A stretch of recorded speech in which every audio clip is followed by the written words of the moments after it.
anxiety and fear, all violence, and all sexual manipulation coming through all forms of media.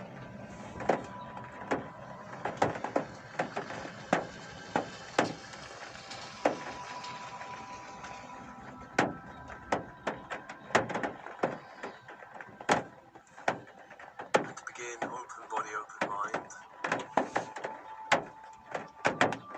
focusing on the breath.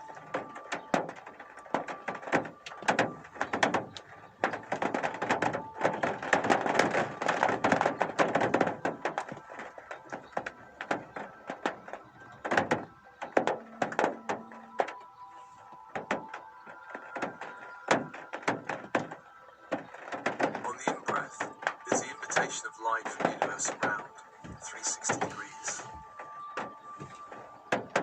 Calling light with the breath from the horizon, into the body, into the cells of the body, feeling your connection to the universe around you in light.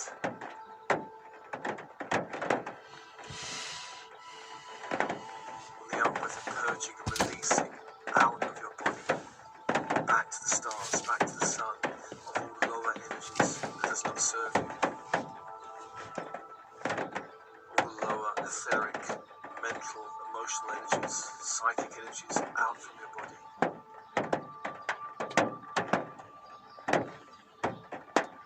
Allowing more light, more space in your field.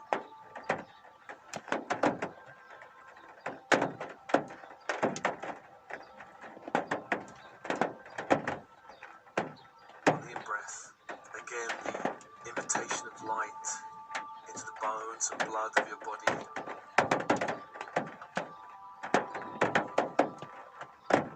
Allowing a greater expansion of light in your field. Following that cycle of breath as I call your team in spirit of the highest light and resonance. Your higher self, your oversoul, the monad, all helpers and guides, all angels and archangels working with you,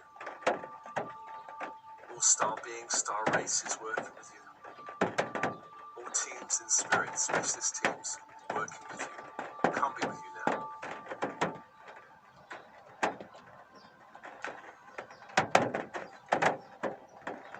Just feel the shift as you call those helpers in spirit, who are always with you, guiding, advising, assisting, healing when necessary.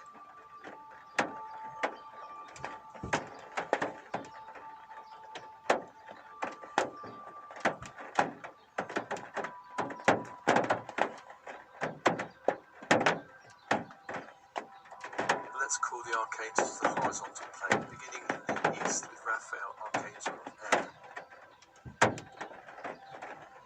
The symbol is the crystal wand, with two golden vines around, holding a crystal at the top of moldavite, the size of a pine cone. As you focus on that symbol of Raphael, inviting the energy of emerald green fire into your field, into the field, to hold the space, to hold the space.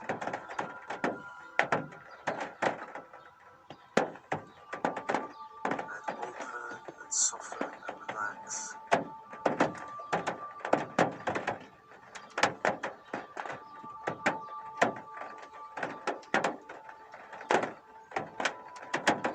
To the south is Michael, archangel of the element of fire.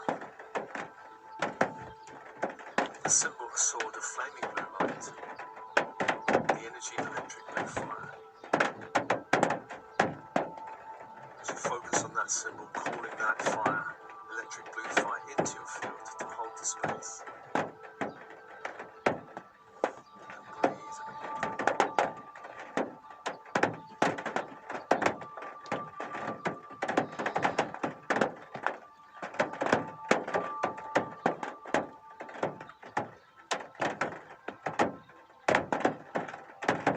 To the west is Gabriel, archangel of water. The symbol, a silver chalice, the energy, diamond white fire. Inviting that energy to hold the space.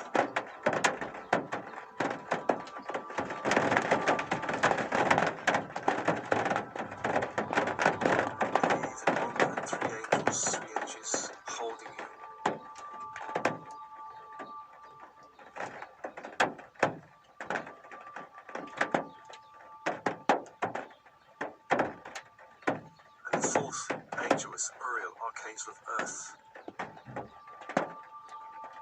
The symbol of this angel is a golden pentacle, a five-pointed star in a circle of light. And the energy ruby red fire. Focusing on that symbol calls the fire into your field to hold your space.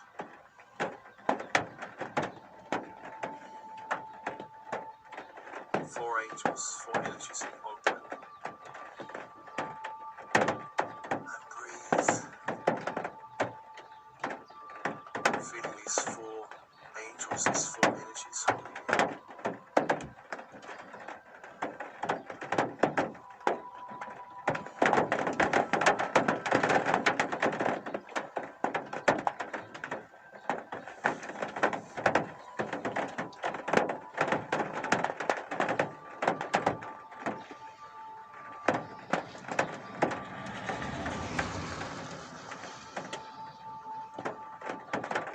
That's called the vertical force angels. Starting with the above space and Metatron from the great central sun.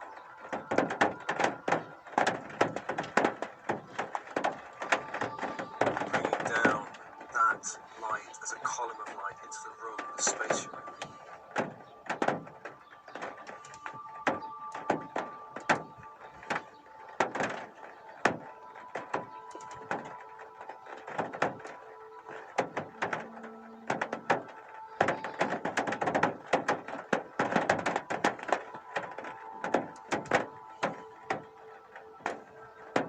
Bringing that light into the walls, into the floor, into the ceiling, into the door, windows.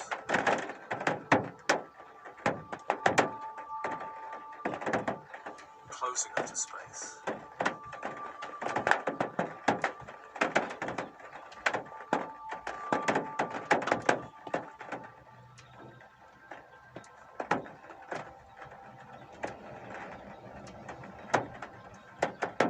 Bringing the energy down through the head, allowing the crown chakra to open fully. A great sphere of light opens.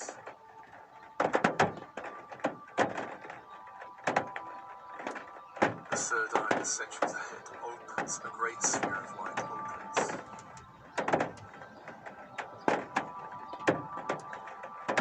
Down to the throat chakra that opens. A great sphere of light opens.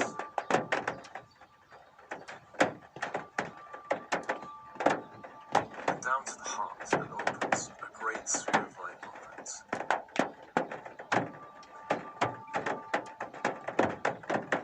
Allow this light to anchor into the heart and all chakras within the body and beyond the body, above the head, to align with the great central sun. Releasing all interference out from the field.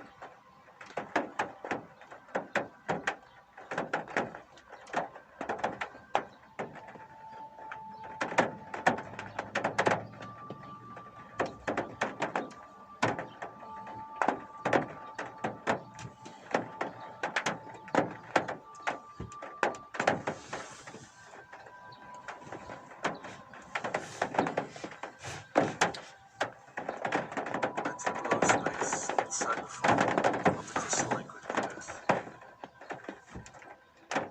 Inviting that diamond white light up into the room, the space. Up into the feet, grounded into the earth.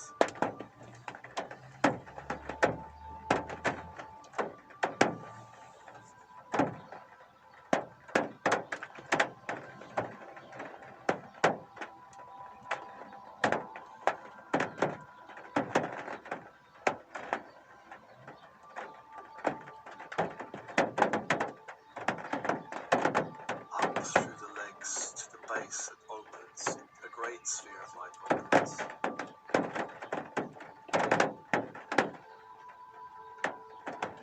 Up to the sacral that opens. A great sphere of light opens.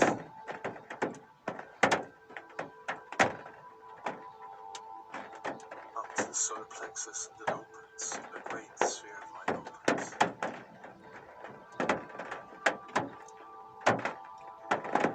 And up to the heart, anchoring into the heart.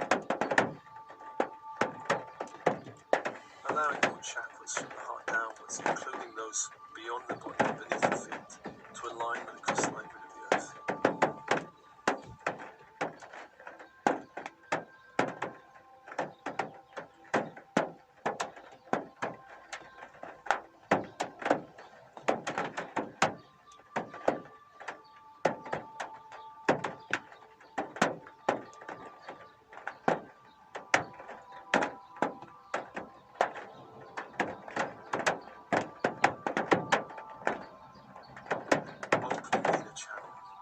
Opening the channel between heaven and earth.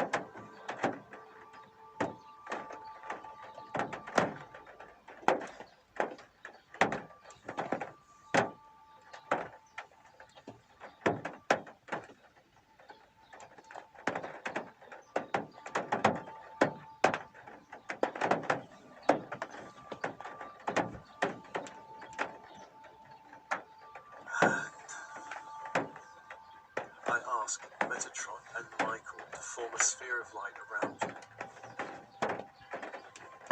Metatron, light from the great central sun. Michael, electric blue fire.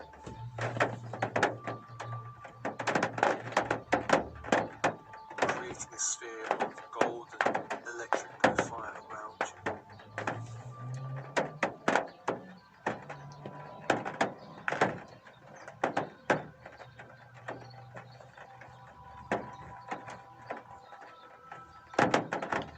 Intense sphere of light, burning fire around you.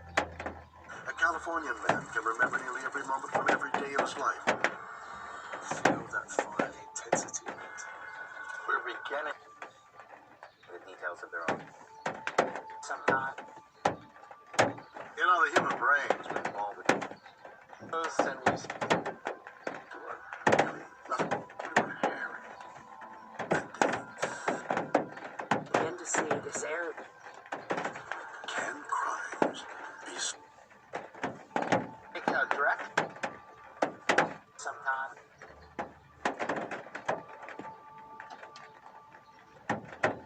And into this fire, let's ask for a release of all disinformation and misinformation from any media source, whether TV, internet, films, documentaries, video, newspapers, magazines.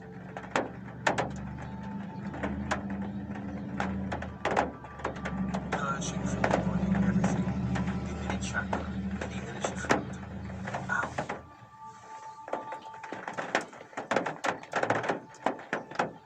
Hi, New Zealand. This year's been, interesting. So it's fair to say we all deserve a great summer. And the best way to make the most of your summer? Don't do the same old stuff. Do something. You, New Zealand. 100% your New Zealand. Feel a release in your energy field anywhere you're holding anything that does not serve you. Back to the fire of the great central sun, Michael's light.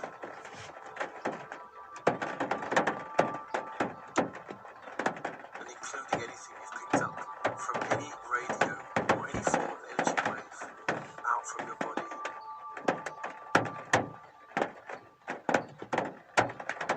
And also including anything you picked up from the energy fields and realities of others.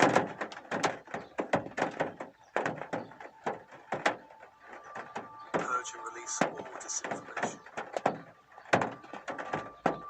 including all conversations you've had or overheard, purging and releasing out.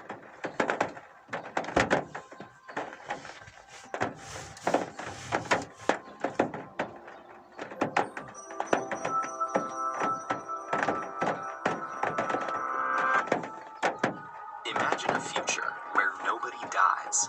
Instead, our minds are uploaded to a digital world. They might live on in a realistic simulated environment with avatar bodies and could still call in and contribute to the biological world.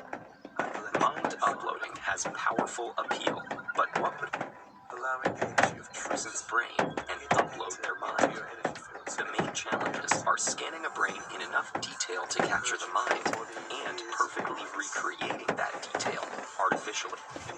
But first, we have to know what to scan.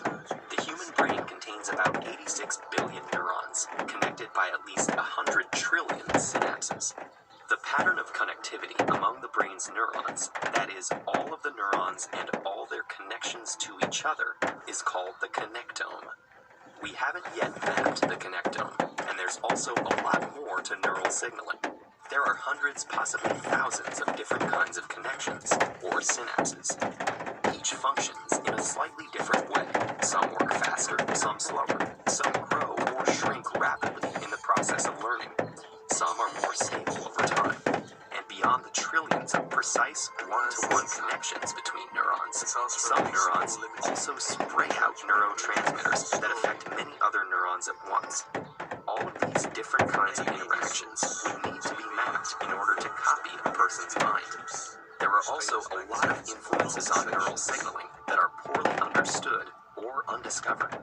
To name just one example, patterns of activity between neurons are likely influenced by a type of cell called glia.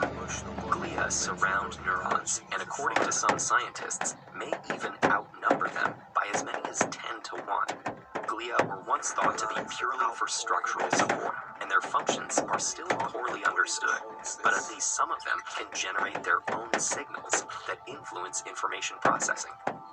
Our understanding of the brain isn't good enough to determine what we need to scan in order to replicate the mind, but assuming our knowledge does advance to that point, how would we scan it? Currently, we can accurately scan a living human brain with resolutions of about 0.5 millimeter using our best non-invasive scanning method, MRI. To detect a synapse, we'll need to scan at a resolution of about a micron, 1,000th of a millimeter. To distinguish the kind of synapse and precisely how strong each synapse is, we'll need even better resolution.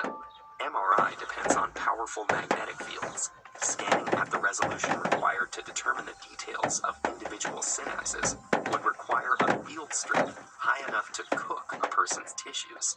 So this kind of leap in resolution would require fundamentally new scanning technology. It would be more feasible to scan a dead brain using an electron microscope, but even that technology is nowhere near good enough and requires killing the subject first. Assuming we eventually understand the brain well enough to know what to scan and develop the technology to safely scan at that resolution, the next challenge would be to recreate that information digitally. The main obstacles to doing so are computing power and storage space, both of which are improving every year. We're actually much closer to attaining this technological capacity than we are to understanding or scanning our own minds. Artificial neural networks already run our internet search engines, digital assistants, self-driving cars, Wall Street trading algorithms, and smartphones. Nobody has yet built an artificial network with 86 billion neurons, but as computing technology improves, it